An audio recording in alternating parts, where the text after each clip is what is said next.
আপনারা এই ট্যাগিং এর রাজনীতিটা বন্ধ করেন। আমরা প্রত্যেকে সামনের সারিতে থেকে জুলাই গণঅভ্যুত্থানের নেতৃত্ব দিয়েছি সেখানে, এবং আপনারা দেখে থাকবেন যে আমাদের ছাত্রী একজন আদ্রিতা রায়, তার নামে মামলা করা হয়েছে।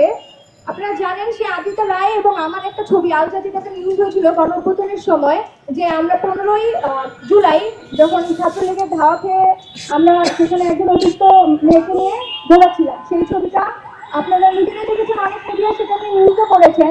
তো সেই জায়গা থেকে আসলে যে আমাদের একটু ফেসিস্টের দোষও ট্যাগ দেওয়া হচ্ছে, এটা আপনারা বুঝতে পারতেছেন যে কোনো একটা গোষ্ঠী তারা উদ্দেশ্য প্রণোদিত ভাবে এই কাজটা করতেছে।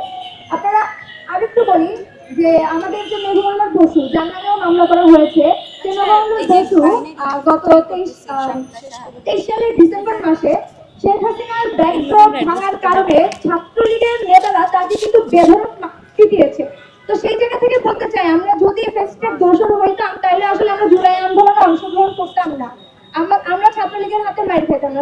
এই যে যারা এই গোষ্ঠী যারা আমাদেরকে শাহবাগ ত্যাগ করতেছে বা আমাদেরকে একদিকে সরাই দেওয়ার চেষ্টা করতেছে, আমরা বলতে চাই যে আপনারা এই ট্যাগিং এর রাজনীতিটা বন্ধ করেন। টানা সপ্তমবারের মতো বেস্ট টিস্যু পেপার ব্র্যান্ড হিসেবে স্বীকৃতি পেয়েছে বসুন্ধরা টিস্যু। আমরা এই ট্যাগিং এর রাজনীতি করতে দেখতে আওয়ামী লীগ আমলে সরকারকে, সুতরাং এই ট্যাগিং এর রাজনীতি বন্ধ না করলে আমাদের যে জুলাই গণঅভ্যুত্থানের স্পিরিট সেটা খুব দ্রুত নষ্ট হয়ে যাবে।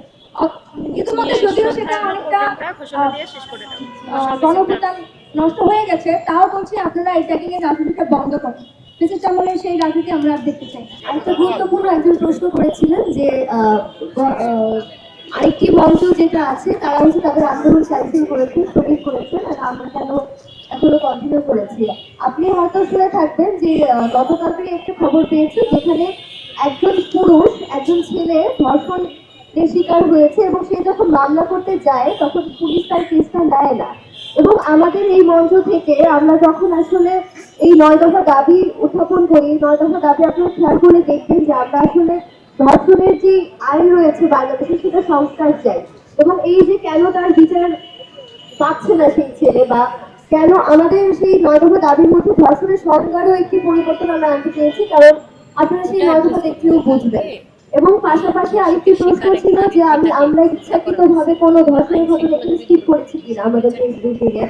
আপনি যদি বলেন যে এতগুলো ধর্ষণের ঘটনা প্রতিদিন বাংলাদেশে ঘটে যাচ্ছে, আমরা আসলে আমাদের পৃষ্ঠার পর পৃষ্ঠা চলে যাবে, দিনের পর দিন চলে যাবে প্রত্যেকটি ধর্ষণের ঘটনা লিখতে গেলে। এবং আপনার প্রশ্নের মধ্যেই আপনার উত্তরটা রয়েছে যে কেন আসলে আমরা এখনো আমাদের এই কার্যক্রম চালিয়ে যাচ্ছি এবং কেন এই 9 দফা আমরা বাস্তবায়ন করতে চাই।